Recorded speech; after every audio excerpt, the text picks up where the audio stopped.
नमस्कार, रुपालीज रेसिपी मराठीमध्ये आपले स्वागत आहे. आज आपण बनवणार आहोत पालकाचे कुरकुरीत असे भजी. त्याच्यासाठी मी इथे पालक स्वच्छ धुवून बारीक चिरून घेतलेला आहे. एक मोठी वाटी भरून असा घेतलेला आहे. तुम्हाला पालकाचा जास्त वापर करायचा असेल तर तुम्ही जास्त वापर देखील करू शकता. त्याच्यानंतर आपण ह्याच्यामध्ये 3 हिरव्या मिरच्या मी बारीक चिरून घेतलेल्या आहेत त्या घालू. 2 मिडियम आकाराचे कांदे बारीक चिरून घेतले आहेत ते घालू. कांद्याचा वापर तुम्ही जास्त देखील करू शकता. त्याच्यामध्ये मी कोथिंबीर 1 वाटीवर चिरून घेतलेली आहे ती घालू. आणि आता अर्धा चमचा ओवा हातावर क्रश करून ह्याच्यामध्ये घालू.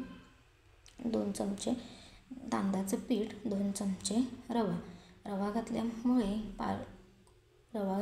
पालकाचे भजी असे कुरकुरीत होतात आणि जास्त वेळ कुरकुरीत देखील राहतात, म्हणून मी 2 चमचे रवा वापरलेला आहे.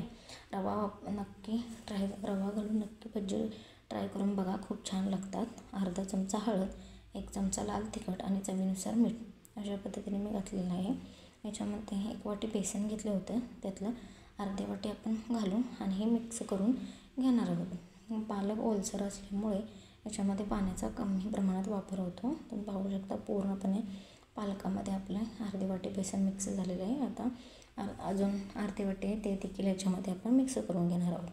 अशा पद्धतीने हे देखील पालकमध्ये असं मिक्स करून घेणार. पालक ओलसर असल्यामुळे जास्त पाणी याच्यात घालण्याची गरज भासत नाही. तुम्ही पाहू शकता हे पूर्णपणे असं आपण मिक्स करून घ्यायचं आहे. अशा पद्धतीने कोरडं वाटलंच तर पाणी घ्यायचं आहे.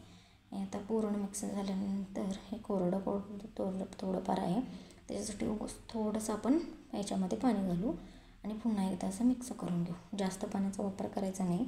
बॅटर जास्त पातळ झालं तर भजी तेल जास्त ओढतात, म्हणून हे अशा पद्धतीने आपल्या पालकाचे तयार झालेले आहे. आता आपण भजी तळून घेऊ.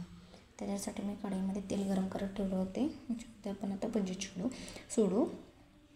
तुम्हाला जशा साईजची छोट्या मोठ्या साईजची करायची आहे तशा पद्धतीने तुम्ही करू शकता. मी अशा साईजने केलेले आहे. तुम्हाला छोटी मोठी जशी आवडत असेल तशी तुम्ही भजी सोडू शकता.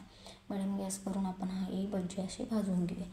मिडियम गॅस करून भजी भाजून घेतल्यामुळे आतपर्यंत भाजली जातात आणि जास्त वेळ कुरकुरीत देखील राहतात. हे अशा पद्धतीने आपली पालक भजी भाजली जात आहेत. लालसर त्याचा कलर पण बदलत आहे. तुम्ही पाहू शकता लालसर असा होत आलेला आहे. आणि अशा पद्धतीने आपली ही पालक भजी तयार झालेली आहे. ही पालक भजी आपण गरम गरम तशी देखील खाऊ शकतो आणि जेवणासोबत देखील तोंडी लावण्यासाठी खूप छान भजी लागतात. ही तुम्ही नक्की ट्राय करा. हा व्हिडिओ आवडला असेल तर ही पालकाची भजीची रेसिपी आवडली असेल तर नक्की ट्राय करा.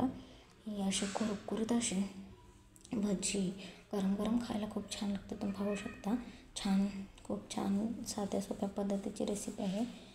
व्हिडिओ आवडला असेल तर व्हिडिओला लाईक करा, शेअर करा, सबस्क्राईब करा. व्हिडिओ पूर्ण बघितल्याबद्दल धन्यवाद.